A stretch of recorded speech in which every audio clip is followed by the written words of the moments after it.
have here Eileen Smith, who is the brains of the outfit, and two of our students and a parent. Hi, everybody. Thank you so much for coming this morning. We really appreciate your interest. I would like to introduce my colleagues, Alexis and Shane. They are the other hemisphere of the brains of BLC.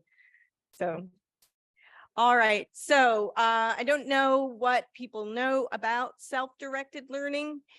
In general, it's very much what it sounds like. It is letting kids take some control or sometimes total control of their high school education. In our case, some centers go younger, but we welcome teenagers, 13 to 19.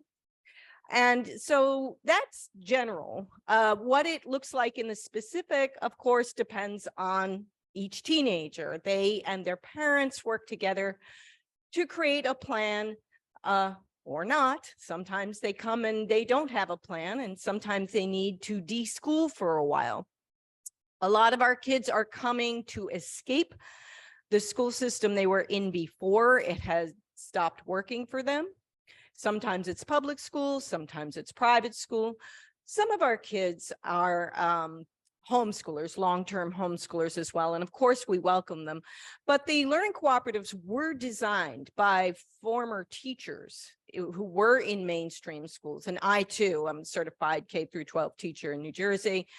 And we all are interested in self-directed education because as teachers in traditional schools, we saw that the traditional model can work very well for some students, but it can't work for all students. No education model can work for all students. So we set up an option for the kids who were not thriving, who are great kids, but not thriving in public schools. So that is what we do. I'll tell you a little bit about BLC in particular, and then I'm going to hand it over to the people who are living it. We work with people from all educational backgrounds.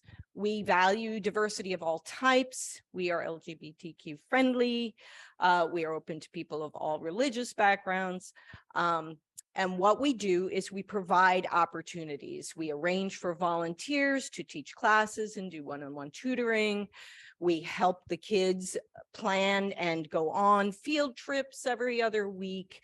We're here to facilitate, not to dictate. We do have mentoring available to our kids, but they are not required to come every week, and often they don't. And that's okay. All that said, we are operating in Pennsylvania. Pennsylvania is one of the most regulated states in terms of homeschooling, which is a little bit of a surprise, actually. And New Jersey, our two other centers in New Jersey, are not operating under any sort of state oversight at all. So we have a rather different culture from our two other centers. It may look on the surface like we have more structure, and I suppose in a superficial way we do, but kids are not required to step inside that structure if they would rather do independent studies. They can fulfill all their Pennsylvania requirements in whatever way works best for them. So that's about all I'd like to say. I want to pass the mic along to our panelists. Let me introduce them to you. This is Sean, and this is Orly. They are students at BLC now. Next, we have Nate. He is a parent at BLC and has done a workshop or two with us. Yeah. And finally, on your right is Melissa. So Nate is a fairly new parent, and Melissa is a fairly seasoned parent and also teaches at BLC. All right, thank you very much. Okay. Hello, I'm Sean. I've been involved with BLC. I joined like 2021, something like that. So yeah, this is like my second year here. So when I first joined, it was very new because, like, you know, it's not as bad, but I was in private school. So it was still rambunctious, but it wasn't like really bad like public school. But it was still so yeah, BLC is a lot more tame. It's because you've like heard of the public school like stories where everyone's like running around and doing like really bad things. BLC, not so much. It's very, very tame, as I've said. And what is your education there like? How have you set up your education at BLC? Are you doing mostly classes, mostly independent studies? And how does all that feel for you?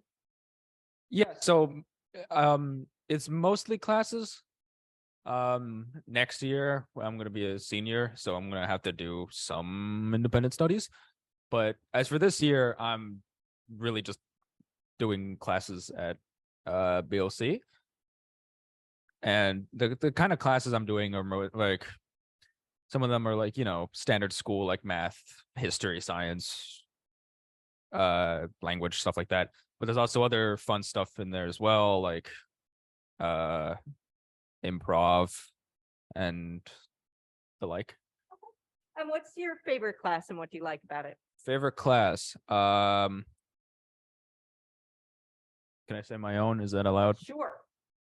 Please. My class. That's my favorite. Could you talk about teaching class? It's okay. Right? It's more of a club. It's Dungeons and Dragons. I don't know if you all have heard of it. It's like a tabletop game. But basically I teach it. I also taught Asian mythology for a little bit. That was fun. And that's another thing that students also teach sometimes. And mostly they're really good. They're like actually like almost as like professional grade teacher. But yeah, favorite classes include mine. Improv, geometry is fun. Yeah. Great. Yeah. Thank you very much. You're welcome. Okay. Could you pass the microphone? Hi, my name is Orly. So yeah, this is my first year at BLC actually, and I came straight. I've been at a million schools because I've moved 11 times, but I came straight from a private Jewish school and it was very small and I didn't have many kids there who I would talk to. And then I came to BLC and it was almost like, Americans will talk about going to other countries and having culture shock. That's sort of what it was like for me because all of a sudden no one was mad at me. I wasn't like doing homework all the time. And, I still do the homework, but no one was like yelling at me because it was overdue or anything like that. And yeah, also, I think this happens for kids going to most schools, but when you first get there, the group of people who you kind of always hang out with at first isn't going to be the same group of people who you hang out with for your whole time there. And when I first came, there was a smaller group of kids who I would talk to, but now, I mean, unless everyone is like secretly hates me behind my back, I think I'm friends with almost everyone there. I sort of float between groups of people. And yeah, the adults and kids there, I think something really cool about BLC as opposed to say another sort of unique sort of indie school like a Waldorf school is that BLC isn't sort of opposed to certain things about modern culture. Like before I went to BLC, my mom was considering a Waldorf school for me. And I took a tour of there and they were like, we don't like movies, we don't like rock music, all these different things. At BLC, I was talking to this kid, Lila. I was saying to them like, oh, the band Mother Mother, which is like this very new punk band. And Eileen was just like, I love Mother Mother. So that's sort of more what like BLC is like. And, another really great thing about BLC is that the kids there, they're not all sort of the image that you might have in your head, like sort of like an artsy kid, like there's all sorts of different types of kids there. There's 2 kids here who are training to like fly airplanes, be like pilots. There's kids who like marine biology. There's me. I'm like a huge film nerd. There's kids who like Renaissance art. There's like kids who like everything. And it's just a really cool experience because like you don't even have to like if you have an interest, there's almost guaranteed that someone else there also has that interest. And if no one else there has the interest, you can teach a class about it and people will join it. And it's really cool. And yeah, another thing that was on the list of my things to talk about was that independent studies here are like just really, really cool because you can do something like let's say you just not attached to a class, you were not assigned to read this book, you just decided to read Jane Austen or something. You read it and it can be put down in your sort of, I forget what it's called, but it's sort of like a report card, but not really. Portfolio, thank you. You can put it in your portfolio and it can be put down as literature credit. So hobbies you do outside of school can be put down as credit. I mean, it's a really low bar. Like all you have to do is have hobbies. And yeah, the adults here are also really cool. Like Eileen is like just a girl boss. She works so hard for BLC. She like knows everything. Like you could ask her like who was Pope in like 14 something and she would just know. Like it's so crazy. She like whenever she's introducing herself and saying interests, she says art history, which is very true. If you or your kid or like some kid in your family ends up going here, tell them please join Eileen's art and art history classes. They're very good. And yeah, and Alexis is also really cool. She's just like you cannot be bored when you're hanging out with Alexis because she's always like planning something so cool. Like this one time I was just hanging out and Alexis was like, we're gonna go outside and make leaf art. And I was like, yeah. And then we went outside and we made leaf art. It was amazing. And then excuse me. And then I hope I'm not talking for too long. I do that sometimes. Shane's also really cool. Shane, like, I remember when Shane was like first here, like every single day he would bring in like some like kind of like amazing food, and there would just be like some like gourmet buffet just like on a table, like with no explanation. I'd be like, okay, I would just start eating it. And Shane is just like super chill. Like he's just very like, I don't know, he's a very relaxed, cool dude. So yeah. That was my rant about why you should totally join my school. Thank you, Orly. My name is Nate, and I have actually two kids now. Both my kids are at BLC. My son, Ben, is 16, and he's been at BLC now for just over a year. And my daughter, Rain, has been there now for, I guess, about 3 months. And it's made such a big difference to my kids. Just a little bit of background, and I think this story is similar to a lot of other kids that are at BLC. Both my kids have always loved learning, and both of them were doing fine academically in public schools. We live just across the river in Ewing. And so my son was in 9th grade at Ewing, and my daughter in 7th grade at Ewing Middle School.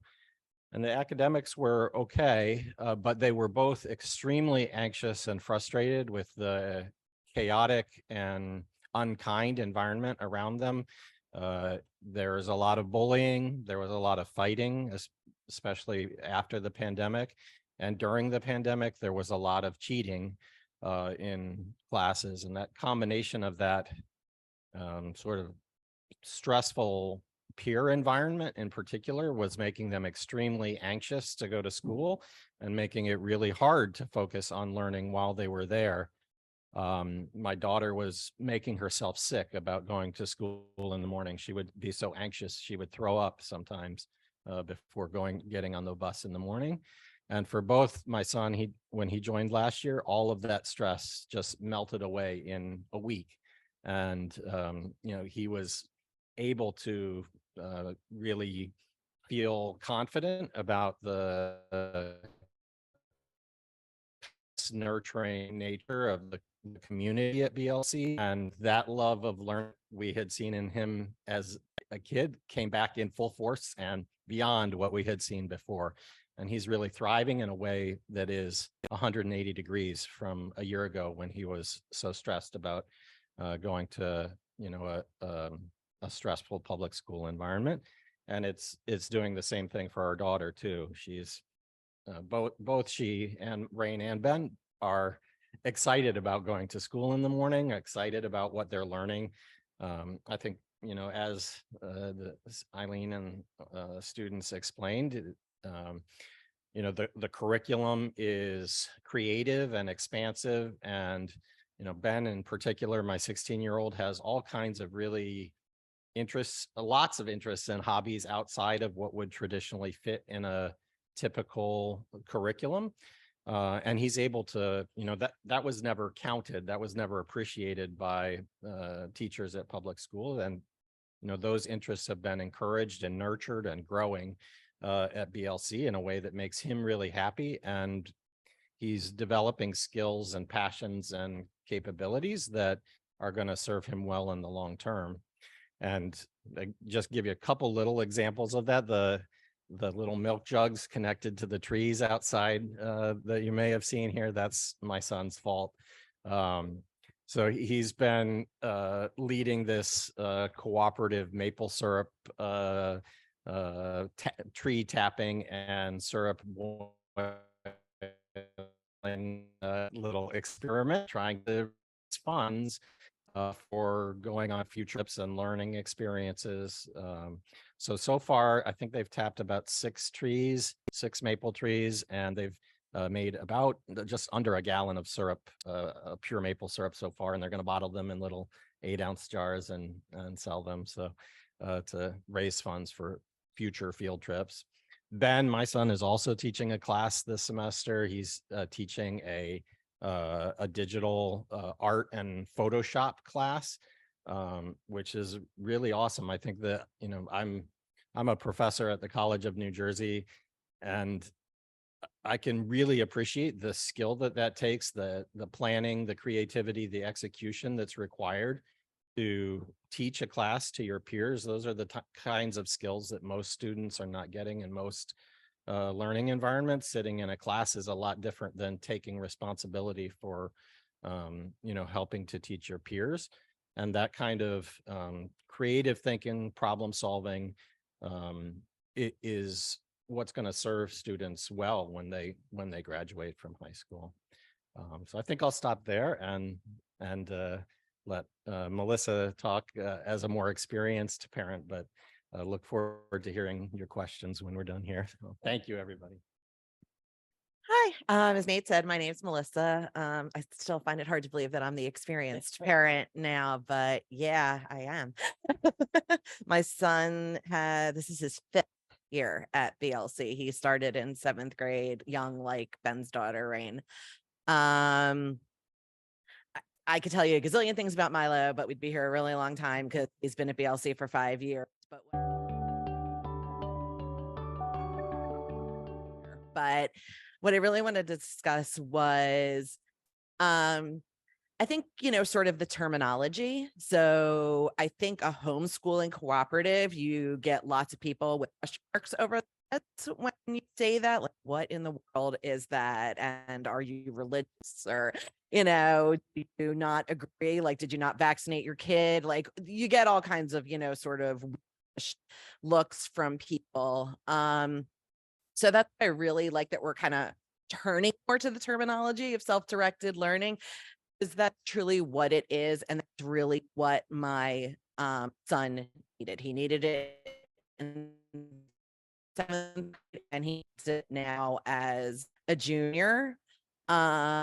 Structure not him in that going from one subject to another subject to another subject. And I mean, he started like this when he was in 3rd grade. But I really like what we're learning now. Why do we have to stop and go to another topic? Why can't I learn more about what we're being taught right now? Sorry, Marlo, you need to know this for the guys at the end of the year. So we got to go. Sorry, buddy. We can only spend 2 weeks on Egyptian culture and we're done. And, the kids have the internet. They can learn anything they want to learn now, but public school doesn't foster that. And foster where do you go with this class? You try a class for a few weeks, you don't like it, that's fine. The teacher's not going to be insulted. You're not going to, okay, well, you're not going to have enough credit, so let's pick something else. Just the flexibility you would think would be overwhelming for kids, but they realize that it's in their control. And sometimes it takes a couple of years for kids to like, oh, okay, like I have the direction now. And a 13-year-old kid, in my opinion, at least, shouldn't really, I'm going to this class, I'm going to this class, I'm going to go to this class, I want to do this. And some kids are like that. And that's great. And public school or private school work really well for them. They need that rigidity. They need that constant, feedback of grades and all that other rigmarole that comes along with public and private, schools. Some kids, you're just never going to know how much they could flourish without those lines drawn for them, how much other stuff they're interested in. And honestly, like as you get older, when do you have time again to just explore, and my son got really sick of hearing you'll learn more about that in high school. You'll learn more about that in college. It's like, why do I have to wait until then to learn more about this stuff? I don't understand. The other thing you may or not, depending on your family and friends, get a lot of questions about with self-directed learning is, what do you mean they don't get report cards and grades? How do you know they're passing? How do you know they know enough? Are they, I'm question from my, very standard parents and family. How is he going to go to college? Like that was a huge thing. How is he going to go to college? How is this going to work? Is he not smart enough? Is that why he needs to go to a school like this, that he can't handle, public school or a private school that we would send him to? I'm like, no. I was like, and he can. And honestly, that freaked me out at the beginning too.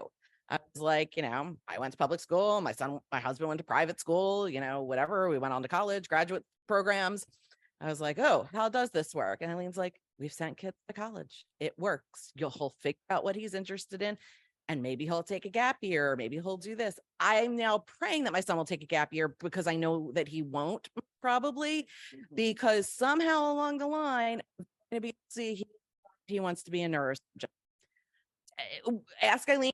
We thought 3 years ago, definitely because he's a black bass player, really good, has all these other interests, like weird little Renaissance kid, like interests, like all over the place.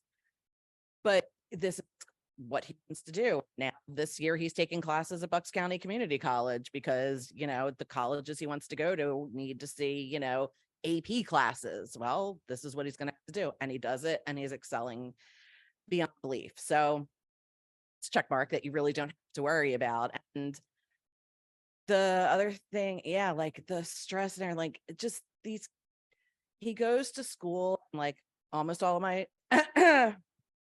friends and families, kids go to really, good, we all move to these areas to send our kids to wonderful public schools or private schools, right? And they, the curriculum you have to learn is, self-defense shooting situations, or, all kinds of things that go on, in public schools. And I'm not blaming the public schools. It's just a terrible situation. And I don't know, I guess most of them are handling it as best they can. That's up for debate. My son goes, don't worry about, and they don't worry about any. There's no bullying, like Orly was saying. There's no, and that person doesn't really fit in. We're not going to talk to them, or they haven't really earned their stripes yet. That doesn't happen. Like I've never seen a more inclusive group of kids ever. Like I didn't think kids could exist on this level, adolescents and later teens, and you get all kinds of kids to be able to, because they're allowed to express themselves. So, 1 month it could be something, the next month it could be something else. They're just figuring themselves out fine. So I mean, it's really it's kind of what unless you're a very, very standardized person. And if you are a very standardized person and your kid is a very standardized person, they probably won't feel comfortable. Because I know people that go to BLC and it's wonderful for them. They have other kids that they could not send to BLC because it's like their kids would freak out, that they weren't getting great. I need to know how I am doing. Like what I need benchmarks, and give that but you know, it's different. I think this is what a lot of people, at least on some level, hope schooling would be for their kids. But public schools and even private schools can't really give you that because they can't give a kid an individualized education. Yeah, it just can't happen. This way we can. Thank you very much, everybody. That was lovely. Melissa didn't want to brag too much about her son, but he really is excelling in his college classes. He's leading some very complicated, like anatomy, medical anatomy classes and stuff. And he's a junior. I'll address the college question. So often the elephant in the room. BLC has just about 100% rate of kids getting into their first choice college. We've sent kids to Bard Berlin. Kids have been accepted to Sarah Lawrence. Didn't to go, but Kalamazoo was choice. Kalamazoo is a Midwest equivalent to Sarah Lawrence and stuff like that. Parents are often very, very concerned about college. And I chalk that up to that extremely high success rate of kids going to their first choice college, because by the end of a self-directed high school education, kids understand which colleges they are a good match for, which colleges are a good match for them. And then when they apply, the admissions team also recognizes the match. And so it's just kind of one of the outcomes of being able to be yourself for 4 years or more. And I would like to open it up for Q&A. You can ask me or any of the panelists or nobody in particular, anything you like. We will answer you as best we can.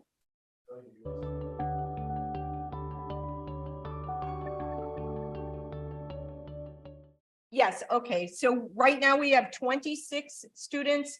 And our distribution among age, we don't really think of them as being in grades because they take their courses based on their interests. So you can get an 18-year-old in the same class with a 14-year-old. But in terms of age, the distribution is pretty good. We're skewing a little young now. So we have more middle school and early high school kids than we often do. That's just how the cards have been distributed at the moment. Gender also is pretty even.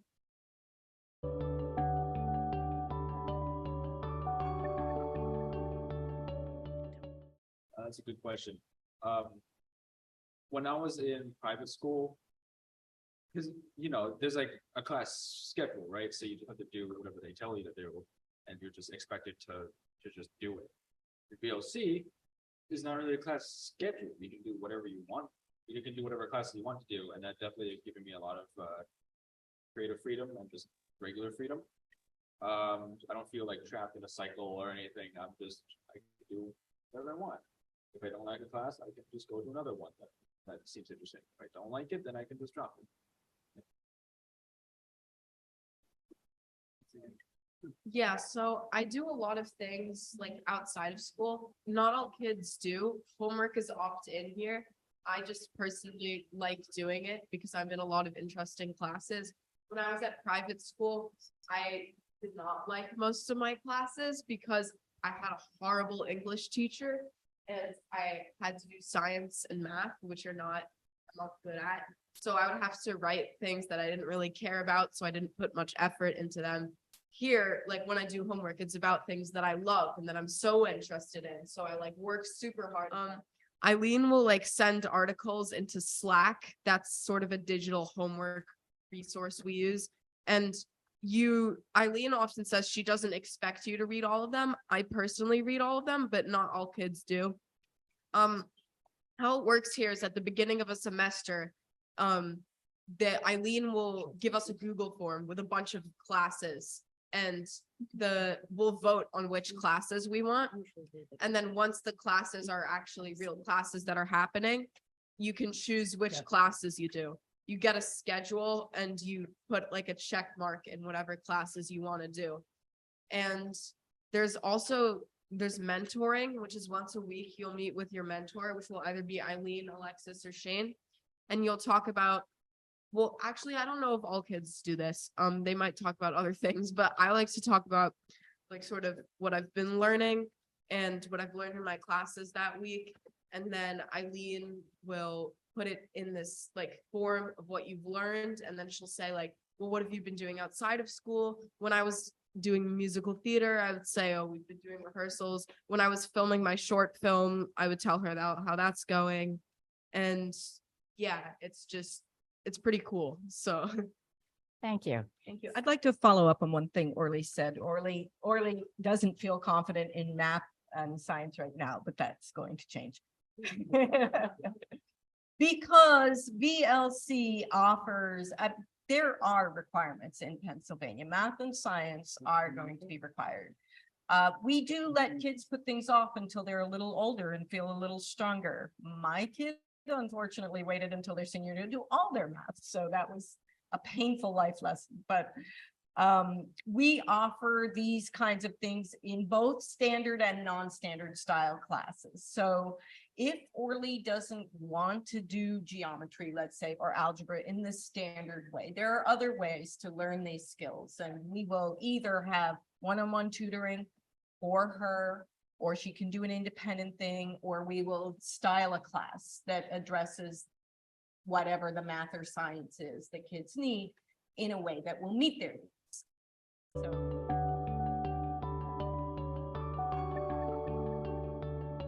Thank you. That's an excellent question. We are financed entirely by tuition.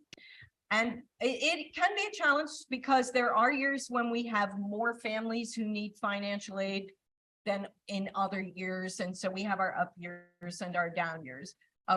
So we hope to expand to about 30, give or take. 30 is the approximate maximum because we want to remain a community. We don't want anybody falling through the cracks. We don't want any cracks for anyone to fall through, right? And that starts to open up when you start approaching 35, 40 students. So as teachers who are teaching overcrowded classrooms all around America can tell you now. Are we prepared? Yes, we are prepared. We've been preparing for this expansion for years. We intend to rent an extra classroom on the grounds here for some of our larger classes because we have spillover from our small classrooms. And right now we're handling it by using our common space, but we want our kids to have their common space back. But we do have enough volunteers and staff at this time to expand. Thank you for asking the question. I volunteer to teach. I've taught three classes, Yeah. something like that. Yeah. And I'm not I taught some undergraduate when I was in grad school, but I mean, I'm not, a certified public school teacher by any stretch of the imagination. My husband teaches classes as well. Again, he's not, a certified public school teacher, but the great thing about the volunteers who teach at BLC, and some of them are retired teachers. And I think for the retired teachers, it's even more exciting for them because they get to do what they want to do. They get to teach it the way they always wanted to teach it versus, okay, here's the book, here's the curriculum, please come up with your, lesson plans, hand in your lesson plans, is this going to meet the criteria for what the kids need? I think when kids leave high school, if you ask them what they remember most, it's very little of what the criteria was. It was that great teacher who let us do this. It was that great teacher who introduced me to this, that or the other thing. I'm not saying kids do not need a foundation. They definitely do. But I don't think this excessive foundation is really improving their educational experience at all. So I think the teachers just have a great time most of the time teaching these kids because they get to do it the way they finally thought they would be able to teach.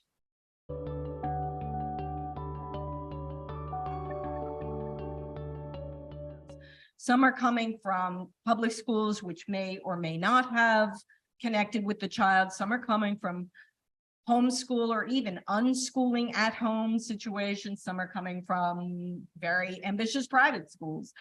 So the answer is we offer a very wide array of experiences for them. So let's take math for an example, because I believe you brought up math. I thought I heard you say math. Okay, so in the domain of math, we have what we call the anchor class, which is the 3-day a week, whatever it is that year, pre-algebra, algebra, geometry. These are the expectations for Pennsylvania kids, expectations mostly on the part of colleges. But we have private tutoring, and Shane is doing quite a bit of our private tutoring in math right now, although we also have 2 other math tutors. So we have had kids come from an unschooling situation. If you're not familiar with that, that's kind of a Jean-Jacques Rousseau approach to education, where the child asks questions as things interest them and parent answers and encourages and takes them places or whatever. And sometimes a child like that just doesn't happen to be interested in doing a whole bunch of pre-algebra. And so we've had kids come who not familiar with long multiplication or long division at say 15, 16 years old. And that's fine, because honestly, you can learn that stuff at 15 and 16 pretty quickly. You may need to work on your multiplication flashcards a little longer than if you were in 3rd grade, but you can still do it. And we give them one-on-one tutoring. I've worked with kids like that, and we catch them up at the pace that is working for that particular kid, and then we integrate them into the larger class if that's where they want to go. If they prefer to continue with tutoring, they can do that. If they prefer to switch over to Khan Academy with some handholding from a tutor or a mentor, they can do that. Who says you have to graduate at 18? Like, who says, okay, you are 18, high school is done? Like, I know we consider you to be an adult at 18. But kids have stayed at BLC till they're, 19. You can, then go learn other things, other, places. The great thing about it is, like, you can take that standard expectation out of the equation. And that's hard for a lot of people to do. It really is. And I was one, I was like, what? So, but just keep in mind, like, okay, so your kid doesn't know long division at 15, really not the end of the world, because guess what? They'll learn it. It's okay. And, I think a lot of the people also are like, oh, but the standardized tests. A lot of you, not all of them, but a lot of universities are, because of, thankfully for COVID, even though they were thinking about it beforehand, aren't really looking at them as much as they did before. So, and not everybody's going to go that route. At this point, only 4% of American universities require the SAT or an ACT.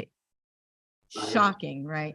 But once California, and this was right before COVID, once California state system dumped those standardized tests, it was only a matter of time until the rest of the country followed suit, because as California goes, so does everybody else.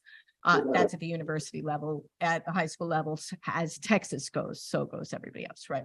So yeah, but with the pandemic, they dropped it, and then they decided not to go back. So most schools are test optional now. That said, our kids are legally designated as homeschooling students. So if you are considering self-directed education for your teenager, whether at BLC or anywhere else, please look into it for them and the programs they are interested in. That's when it becomes a school by school thing. Sarah Lawrence, Kalamazoo, some of these these real high prestige schools don't require them for the high prestige liberal arts schools don't require SATs as a rule. They will accept other things in that stead. But if your kid wants to go into marine biology, you can bet that school is going to want to see an SAT or ACT from a homeschooling teenager. So it's very individual. We help with this in mentoring. We're very, very careful with the kids who are college bound to help them ensure that they have everything that the programs they are interested in require from them.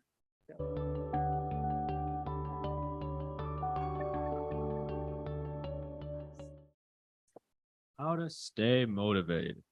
I mean, I really don't know. I mean, I kind of just, so I'm kind of strange. I kind of just am. I really don't know what to tell you. I'm just motivated to do the things that I like to do. It might be an ADHD thing. I don't know. But it's like, I'm like always motivated to do the things that I want to do, not so much other things that I do not want to do. So as for like BOC, staying motivated is it can be challenging at times.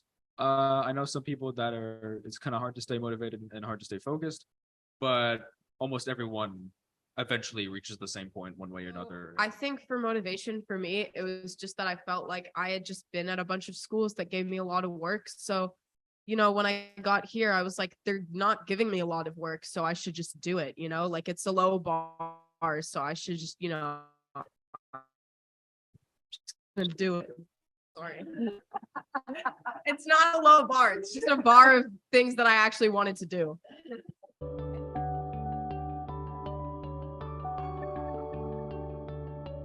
Those are two different things. Okay. When a kid comes with us with an IEP, we do ask the parents to describe the circumstances that led to the IEP. And that becomes part of the constellation of knowledge we have about that kid, and we help the kid customize their education for that. Significant learning differences, that can cover quite a lot of things, from dyslexia to severe learning delays, severe intellectual delays. We are limited in terms of serious learning differences. There are some that we can work with very comfortably, like dyslexia, because a lot of our classes are discussion based. There are some that we just don't have the resources, and we don't have the professionals on hand for, and we give those parents referrals.